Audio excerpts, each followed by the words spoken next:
Welcome back. If you've just joined us, you're watching Channels Television celebrating 21 years of professional broadcasting. This is the news at 10. A reminder of our main stories. Primate of the Anglican Communion in Nigeria asks government not to let down its guard in the war against terrorism, says that insurgents are not ready to give in. Defense chief insists that army remains unrelenting in its counter-terrorism war, says that operations are still ongoing to clear terrorists from Sambisa forest. Gunmen kidnap former Foreign Affairs Minister Baguda Hirse in Kaduna. The Syrian government rejects United Nations proposal of opposition rule in eastern Aleppo when rebels withdraw.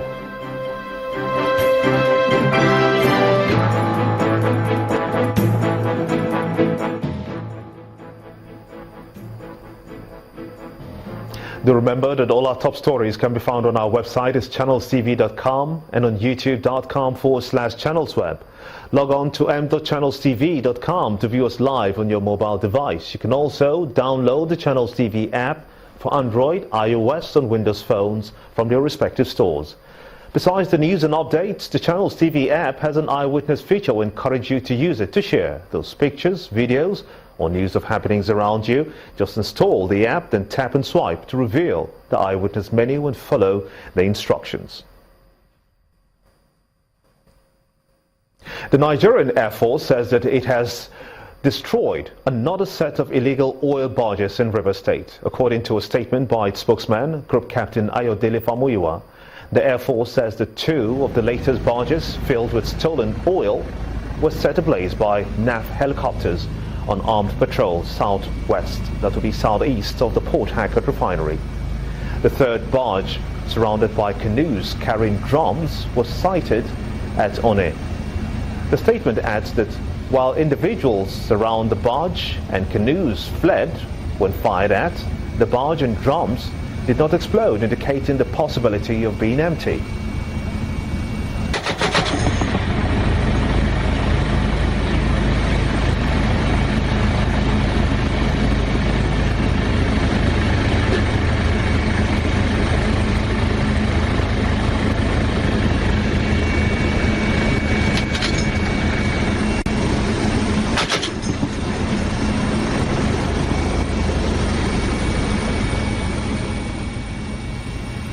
Now, communities along the Lagos-Ibadan Expressway, including Ibafo, Mowe, Ofada and Maboro, may soon be connected to the national grid after years of neglect. The Chief Technical Officer of IBEDC stated this in a meeting with representatives of these communities, where he assured the residents that in 6 weeks they would be reconnected. The people have suffered untold hardship, though, and economic losses as a result of this situation, leading to mass exodus. Moving on to other stories now, the federal government has assured Nigerians that there is no cause for alarm despite fears of imminent famine early next year. During an inspection of a greenhouse technology farm in Abuja, the Minister of State for Agriculture and Rural Development, Senator Heineken Olopobiri, explained that the efforts are being made to buy enough grains and store for the rainy day. Senator Olopobiri also decries the monumental losses recorded in farms across the country, citing a 2013 report of the Food and Agriculture Organization, which puts the nation's post-harvest loss at $9 billion. Our correspondent Gloria Omezweke reports. Faced with unpredictable weather conditions, many Nigerians are turning to greenhouse farming technology to increase agriculture production. This is the new trend in farming, and Nigeria is fast embracing it. Only recently, the president expressed concerns about the impending shortage of food in the country, owing to the level of international demand for Nigerian grains. But the Minister of State for Agriculture says the government is exploring other means of farming, including greenhouse technology, to prevent any shortfalls. Government for now is trying to see how we can buy and store, because all our silos are virtually empty. But we are part of a global community. There's free trade, we need dollars, and so we can't, as a government, stop people from coming to Nigeria to come and buy. We'll be launching, about 100 something, over 100 small rice mills that will be distributed to different rural cooperatives to enable them not only harvest but process so that they can get much more value, from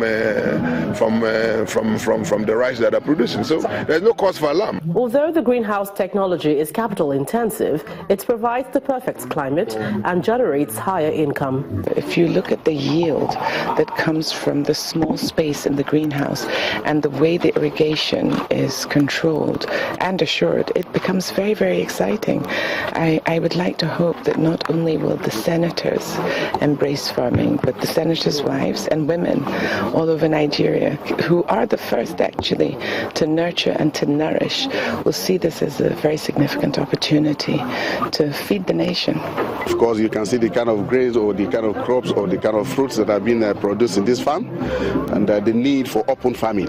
And that is why the council in the last 2 weeks have been able to support farmers with provision of fertilizers, herbicides, sprayers, and insecticides in order to be able to produce locally as well. As the government encourages more agricultural productivity, there are calls for it to consider support in terms of training and finance to make the technology easier to set up. Gloria Umezuki, Channels Television News.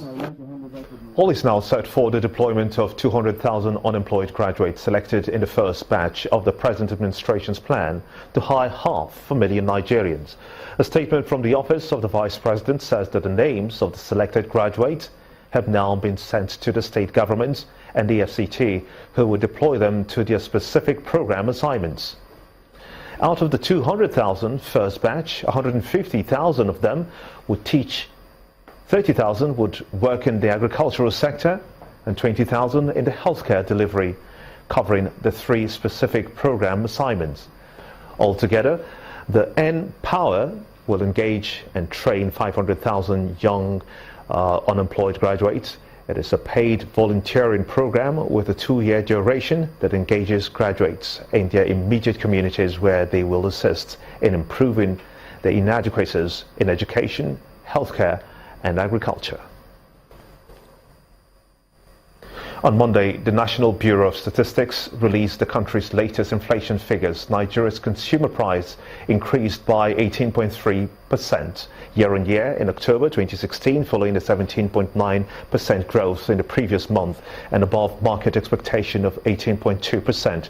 It was the highest inflation rate since October 2005, as prices for food continues to rise. Now, compared to October 2015, cost of food increased by 17.1% from 16.6% in September, and prices of imported food climbed 21.2% from 19.2%.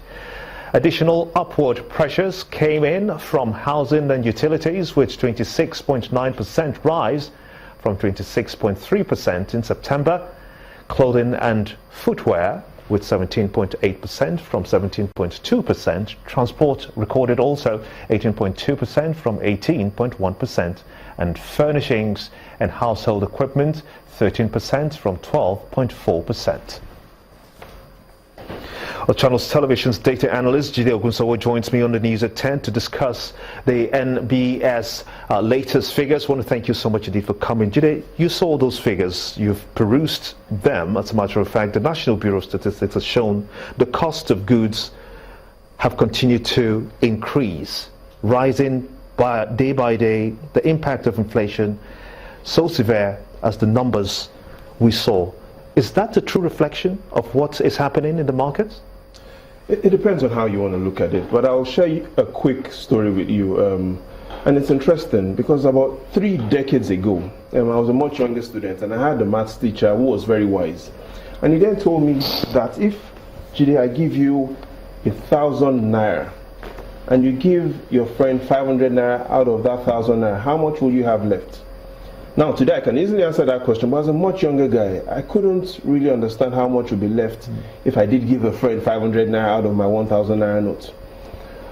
But today, even though then that narrative was, today the narrative is different.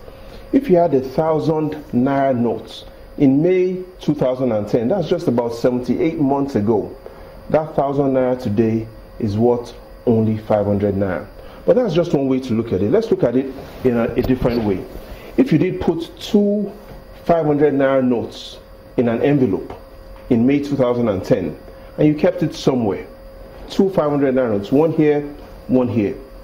After 78 months, based on the last figures that we've seen based on inflation, what you will find is in one of those notes, you will indeed find your 500 naira that you kept. But in the second envelope, you will find nothing, even though you kept 500 naira in it. Here's what it means. It simply means that inflation is not a magician. Inflation is the biggest criminal to your income today. So we need to curb inflation based on how it's going. Now, if we look at where inflation was year on year in January, it was 9.6%. Now, we've seen it climb month on month from 9.6% in January to 18.3%. Again, inflation is Nigeria's biggest criminal, stealing incomes from families and stealing the incomes you and I earn on a monthly basis. Let's analyze the situation a little bit further with the rise in inflation. Is it likely that the minimum wage, 18,000 naira per for the workers, do you think it's likely to be revisited? Again, Gimba, it depends on how we want to look at it. But let me tell you what had happened in 1984. Again, that's about 3 decades and 2 years ago. The president was facing similar tough inflationary pressures. The president, Buhari. And did he increase wages in the public sector? No, he didn't. In fact, what he did was to say that there should be a freeze on the wages in not just the public sector, but in the private sector. But do I think this time around the president is going to call for a freeze in wages in the public and private sector? No, I don't think so. And here's why. This time around we have inflation, though rising, we're in a recession. So we need to spend ourselves out of the recession. And there are primarily pretty much only 4 ways we can do that, Gimba. It's either we lead it by private sector spending or public sector spending, or perhaps corporate spending, or even we improve our exports. Those are the pretty much 4 places that we need to lead ourselves out of recession. But are we likely going to see a freeze on incomes or wages, or any declaration on freeze on wages? I don't think that is likely. Now, we're inching towards the Yuletide, and a lot of families will be out to spend money to buy clothing, to buy food, especially rice. Rice has indeed dropped a little. We're getting the information from the markets. But has the inflation figures, how much of it have impacted on the economy? We could look at it from a lot of ways. Food, like you mentioned, education. But let's look at food, for instance. When the prices of food or rice goes up and income remains stagnant, it simply means people go hungry and angry. Now, when people go hungry and angry, it also means only one thing. It simply means rather than them thinking long term, they think short term. Here's the problem with people thinking short term. It means they become less aspirational. And when they become less aspirational, it's hard for them to listen to any other thing else because people are less aspirational. And it's hard for them to change. It simply means the government's plans and rhetorics of change is harder to implement when people and when inflation goes up. So we see how it all connects. Food prices, people be thinking short term, and clearly we understand they become less aspirational when they think short term, and it becomes harder for them to indeed change. So it simply means as inflation keeps rising, the government's plans to go ahead with that change becomes tougher for them.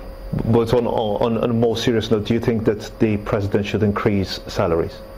Oh, certainly I do think so, because inflation is really eroding the value of income that households earn. And within the next 48 hours, something dramatic is going to be happening. The Monetary Policy Committee will be having their last meeting for the year. So the question is, will they increase the MPR? Will they increase the CRR? Will they go for more pro-growth related rates? It's going to be interesting because a lot of what will be decided within the next 48 hours is going to be what will lead us into 2017. So when we say Happy New Year, it will be based on what the MPC will be doing within the next 48 hours. I'm looking at what we have on the back screen here, and you brought this to us. This is an old newspaper, isn't it?